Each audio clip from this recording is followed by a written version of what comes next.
Tantor Audio, a division of Recorded Books, presents Necromancy and Night Sweats by Lisa Manifold, narrated by Eva Wilhelm. Chapter 1. Oh, for God's sake! I heaved the blanket off me, feeling like I was pushing a 100-pound boulder up a hill. They were soaking wet, as was my nightie. Yes, I'm wearing a nightgown. It made me think of Florrie, although I'm neither as colorful nor as coordinated as Florrie is. I also wear more than just a nightgown and house dress robe kind of thing, so that was points for me, I guess.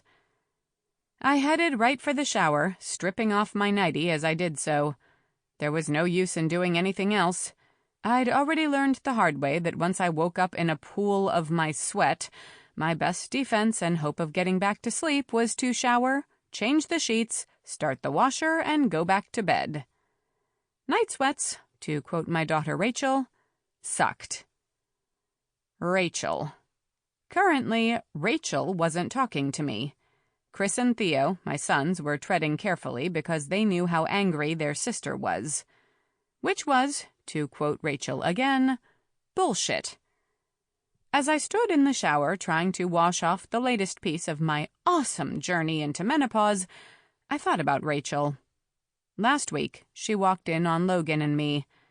Logan is my... What was Logan?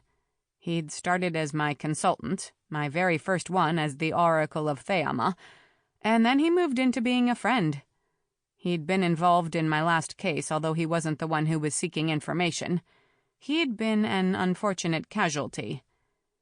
Anyway, I'd helped Farah and her relatives, the Sisters of the Asp, and closed the case, so to speak. After Farah and her relatives had left, I was in the kitchen, trying to calm myself and come down from what had been a really bananas 2 weeks. Logan kissed me then, and just as I'd started to get into it, because my goodness, by all the stars and heavens above, he could kiss, Rachel walked in.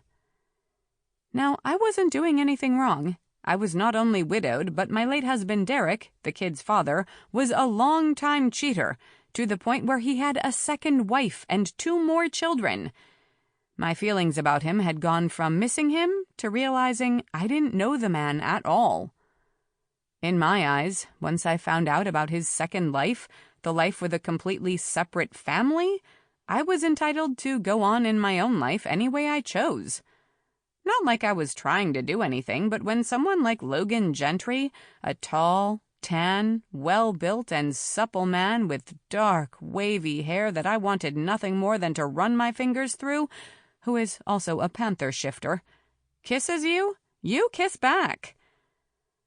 Whatever else I might think of Derek, we had an enthusiastic sex life with a lot of laughter and adventure and the occasional foray into experimenting. I didn't miss the man who'd lied to me for years, but I had to admit I was missing sex. Whew, boy, was I missing sex. So, when Logan kissed me, while surprised, I kissed him back. Which, apparently, I was doing with enthusiasm. Rachel had reminded me of that fact more than once. I wasn't sure what pissed her off more, that I was kissing Logan, a man not her dad, or that I was kissing Logan with great enthusiasm. Once Rachel walked in and started yelling at me, Logan stepped away from me. His expression was neutral, and he listened to Rachel. When she stopped to take a breath, rubbing her face in frustration, he spoke. "This is between your mother and me." Rachel whirled around, the light of battle in her eyes. "Between my mother and you? Who are you, really? How do we know you're not just here to take advantage of her, to see what you can get?" That was the furthest thing from the truth. "Rachel, that's not something I'm concerned about." "Oh, you're not? Maybe you're not thinking right, Mom." Her anger flared at me now. "It's been a crazy year. Maybe you need to take it easy. Let us handle things for you." "I don't think so." I felt my own temper rising. If she only knew all the things I dealt with in just the last week, with the fathers of the desert and all the nonsense they were tossing out into the world. I'm just fine. If I want to be involved with someone, I have every right. That's not your business. I hate to say it because I want you and your brothers involved in my life, but I don't have to run things by you. I don't need your permission." My voice rose on the last couple of words. My hands clenched at my sides, and I took a step forward. "We'll see about that." Rachel's eyes narrowed, and her mouth pressed together in a thin line. She glared at me. I glared back. Then she glared at Logan. I didn't look at him. I didn't want her to feel that we were her enemies, on opposite sides, any more than she already did. "Damn it, Mom!" Her words came out as though they were dragged out of her. Then she stomped her foot, a sure sign that her anger had reached a boiling point. She spun on her heel and stormed out the door. Both of the doors to the front porch slammed behind her. I sagged against the stove. I wasn't expecting that. I looked up at Logan. "I'm so sorry. I don't even have the words." I was sorry and embarrassed. Of all the reactions I'd expected, the temper tantrum and reverting to a younger kid wasn't one of them. Especially not from Rachel. I mean, she'd been the one angriest at her dad. Now she was angry at me. Logan leaned against the counter opposite me. "I'm sorry too, Winter. I didn't realize she'd take it so hard." "That makes two of us." I shook my head. "I should probably go then." I put a hand out toward him, tentatively touching his arm. "No, I don't want you to go." He smiled a gentle smile and took several steps away. "I know how important your kids are to you, Winter. You're a wonderful mom, and you love them. Your daughter being upset is understandable. I'll get out of the way so that you can make things okay with her. It won't be forever, I promise." I'd protested, but he left, kissing me carefully on the top of the head. It was restrained and nothing like the kiss we'd just shared. I could feel the difference and the distance.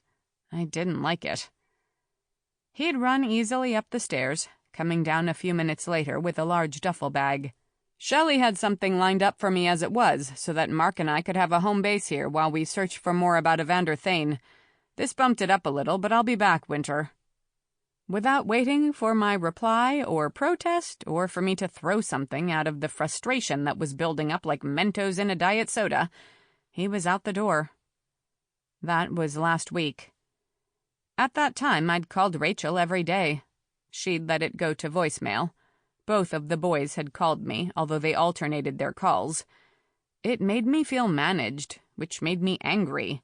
And they'd been making the same noises that Rachel was, that perhaps I wasn't in the here and now, at least not where men were concerned, because Dad had done such a number on me. That was a direct quote, by the way. I'd gritted my teeth when Chris dropped that one on me and forced a smile onto my face so that I didn't growl through the phone. A growling response wouldn't help me at all, no matter how good it would feel. Like I couldn't handle the betrayal of a man who, while he loved me in his way, had been weak and selfish, who had left me to clean up his mess. I showered and changed pajamas, this time a pair of shorts and a tank top. Obviously, the nightie was too much fabric. Then I made my bed, not even bothering to pull the quilt back up. Instead, I folded it down at the foot of the bed. No sense when I just sweat more. How in the hell did people manage with this and have a job where you had to leave the house? Between fighting with my kids, Logan's very conspicuous absence, not sleeping through the night, all I had to do was get up and keep myself together during the day.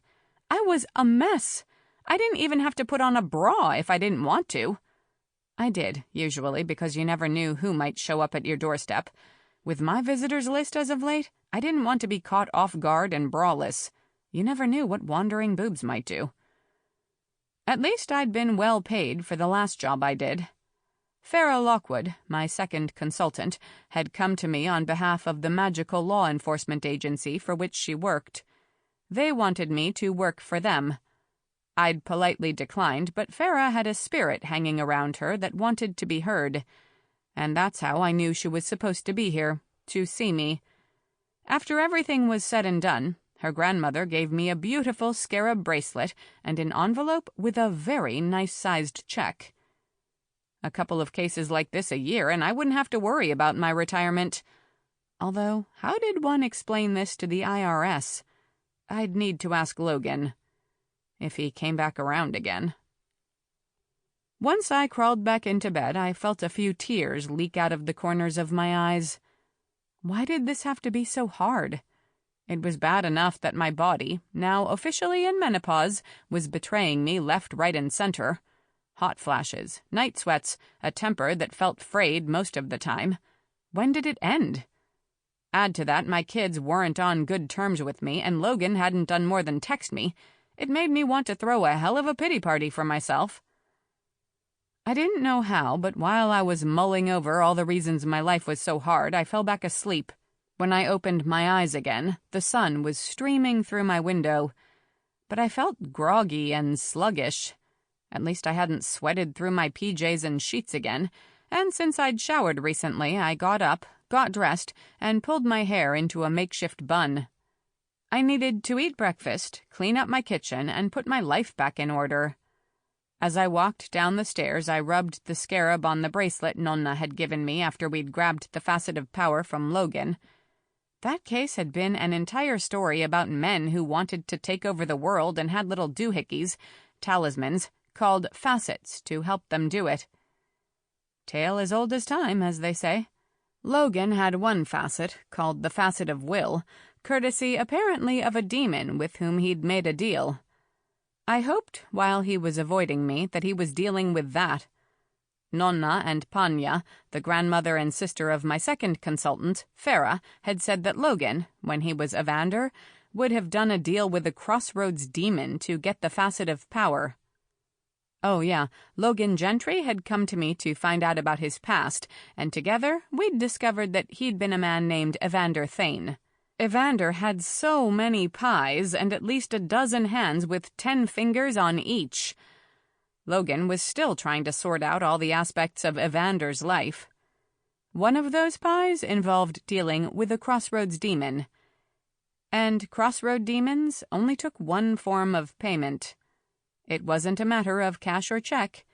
You handed over your soul. I guess if I planned to kiss Logan Gentry more, I'd have to deal with the matter of his soul as well. How could a man who could be so gentle, so considerate of others, have no soul? I thought if one were missing a soul, you'd basically be a giant jackass, completely self-absorbed. Logan was none of those things. And I could talk about this with him if he'd ever come back around. I put the matter of Logan aside. I had other things to get to today.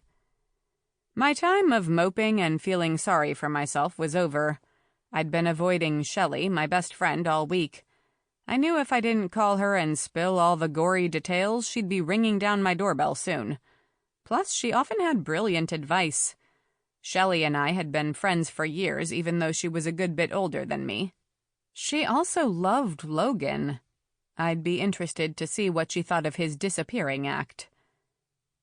I made myself some tea and toast and went out into the backyard to eat. Once I'd finished the toast, I dialed Shelley.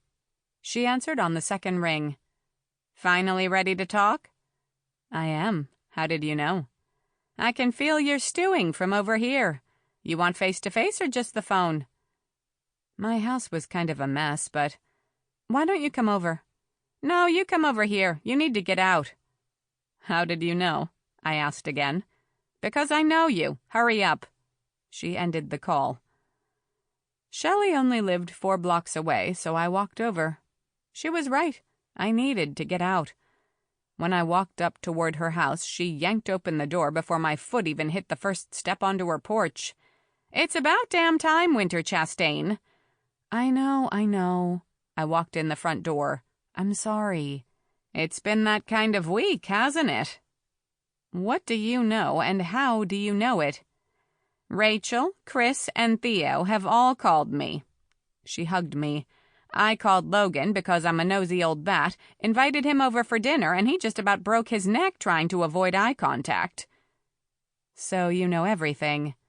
"No, I don't think I do." Shelley walked ahead of me into her kitchen.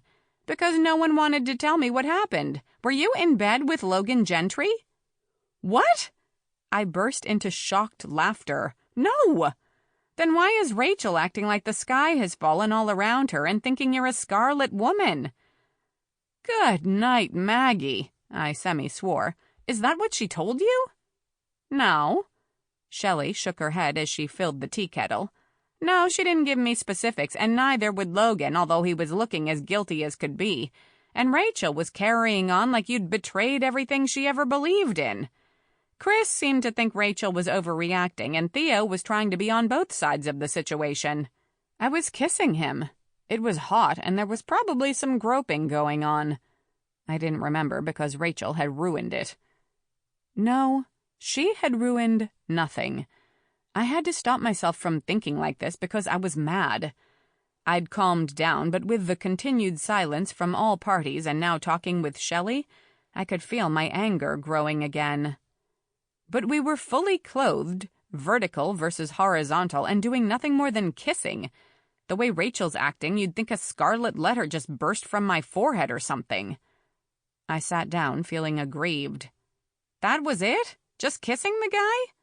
She turned around to look at me. I nodded. "Good Lord, I've considered it myself. Logan is the tastiest thing since buttered toast, with lips that beg to be kissed." "Enough!" I couldn't help it. I covered my face. Shelley laughed. "Come on, he is totally hot. I'd bet that's part of Rachel's problem. He's way hotter than Derek ever was, even on a good day." "There's no need for being mean." "Sure there is." She came to lean on the island where I sat. "He cheated on you for years. He took from you and gave it to someone else. I know, you liked Natalie and the kids, but Derek did you wrong. And now you have a hot man after you, a man who is like walking sex, and you're supposed to turn down his kiss? Plus, I know you have to be missing the bang-bang part of marriage. Turn down a guy like Logan?" She shook her head. "I don't think so. Rachel needs to get over herself." I think the same thing, but I feel like a terrible person and mother for even thinking it.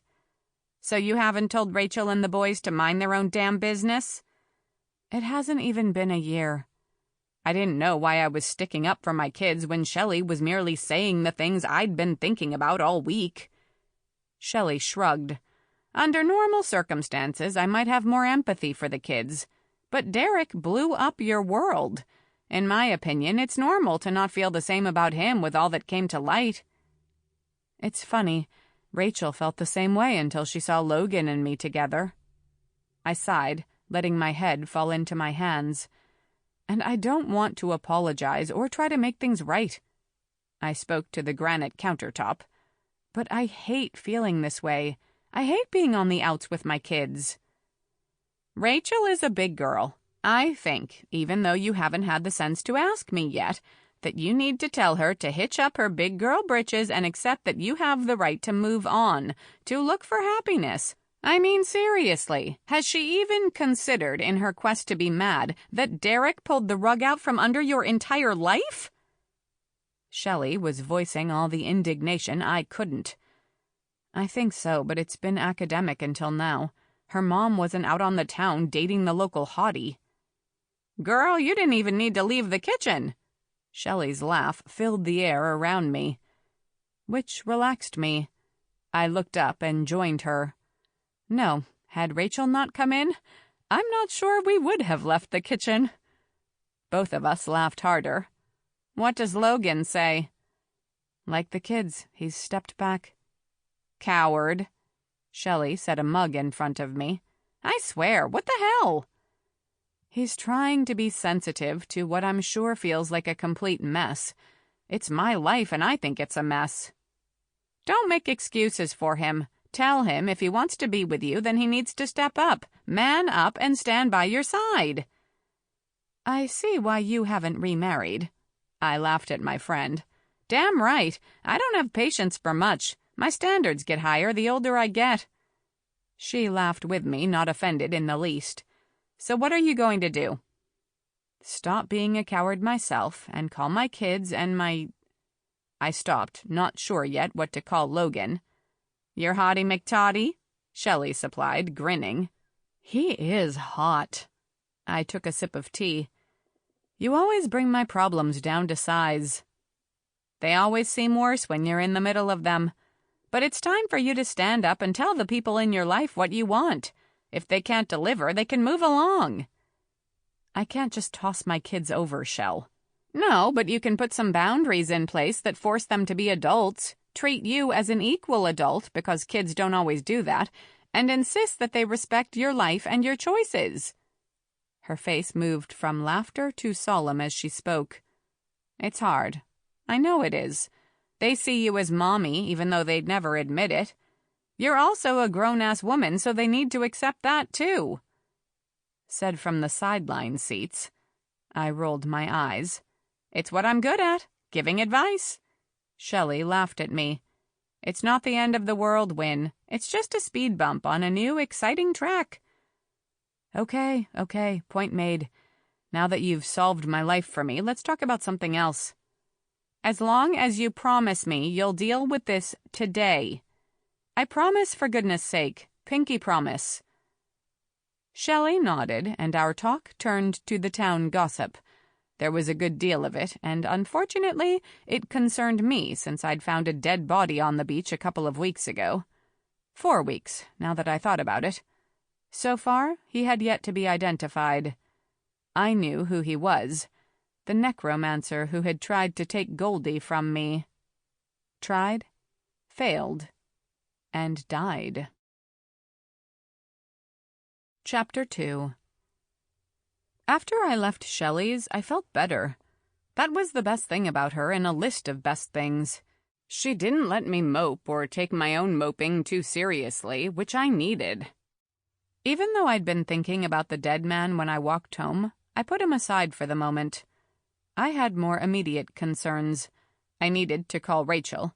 I needed to mend the rift with her, allowing a mending of the fences with the boys.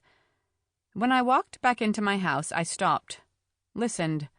Something was not quite right. "Florrie?" I asked the quiet room. There was no answer. "Ariadne?"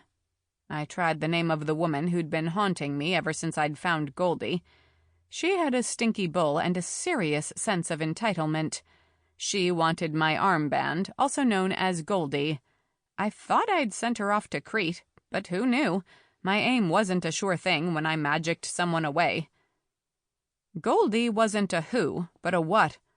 A gold armband found after a night out when I'd tried, and failed, at finding Mr. Right Now. Mr. Right Now had vanished, but he'd left behind the armband. When I found it and slid it on, it had bonded to me. Now it looked like a tattoo of a golden snake twining around my arm. Only the armband talked and called itself Goldie. I thought Goldie was more of he than she. Florrie, the ghost of the oracle before me, called Goldie he.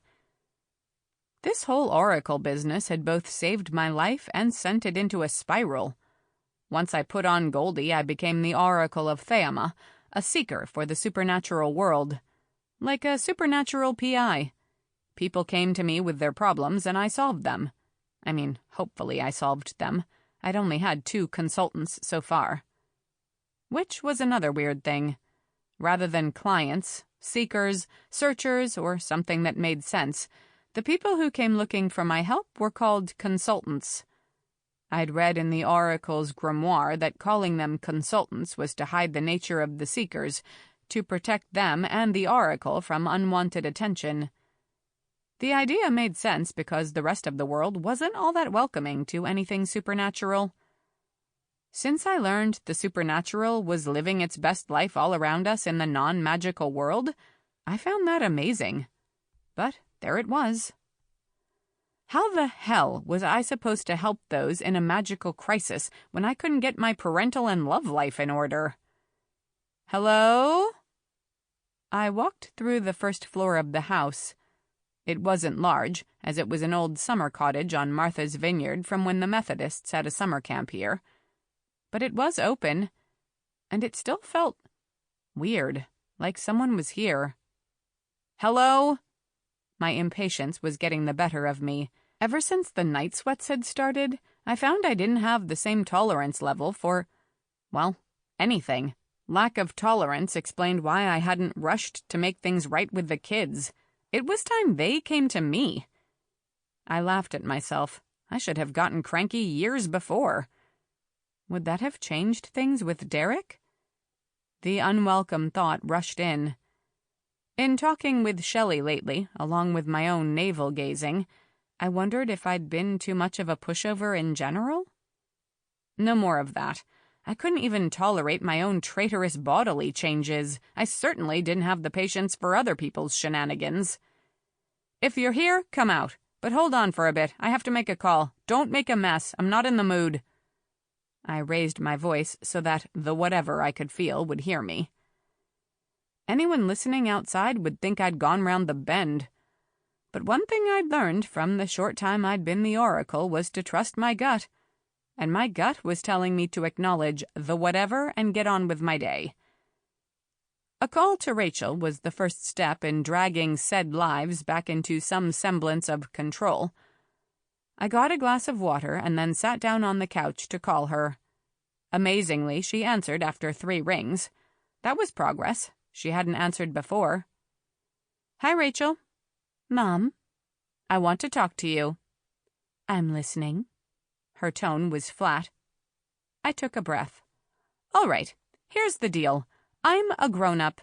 Yes, I was married for a lot of years, and yes, I loved your father. It devastated me when he died. But since then, we have all discovered he wasn't the man we thought he was. Yes, he was your dad, and he loved you, but he lied to me. To all of us. That changed how I felt about him. I stopped, wanting to see if she would be willing to talk or even respond. It hasn't been all that long. It's been almost 8 months. 8 whole months. You're such a martyr.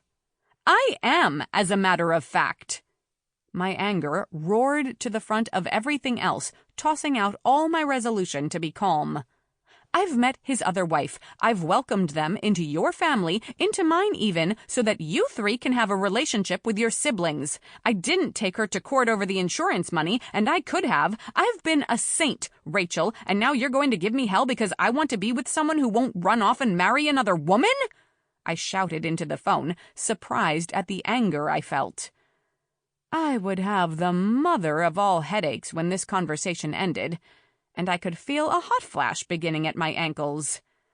Just friggin' great. You don't know what Logan will do. Her voice sounded small. No, I don't, but he knows what I've been through. He knows where my boundaries are. He respects them, and for hell's sake, it was just a kiss. I don't even know if it will go much further now that you've screamed in his face. Don't blame me for him not being willing to stand up with you. Oh, no, Missy, you don't get to slough off your part in this. I will have words for Logan, but those words are none of your business. My words now are for you. You are never to storm into my house and yell at me and my guests ever again. I don't care how mad you are. You can yell at me later when it's the 2 of us, but don't expect me to just take it and not yell back. I felt the angry tears well up, and the heat from the hot flash moved into my chest. You think it's serious with him? How did she sound like a little girl, hurt and bewildered? It's all manipulation. They excel at it. I could hear Shelley's voice in my head. She'd said it many times about my kids in different situations. She was right. My kids were super smart and completely capable of playing dirty to get what they wanted. Much as I loved them, kids figuring out how to get what they wanted was part of the growing process. One thing you learned as a parent, kids could be ruthless in pursuit of their goals. But gradually, they learned that ruthlessness probably wasn't the best way, and reined in the single-minded focus. It made them far more pleasant as adults. Not that my kids were awful or anything. I mean, right now, yes, they were being unreasonable. But awful? I suppressed the urge to sigh. We had to get through this. This time, however, I wasn't budging. I don't know, but I have the right to find that out on my own with no interference from you. She was silent for what seemed like a long time. I wanted to open my mouth, to say something, but I was too irritated, and I knew I needed to hold my ground. I fanned myself with my free hand and then took a large... Sample complete. Ready to continue?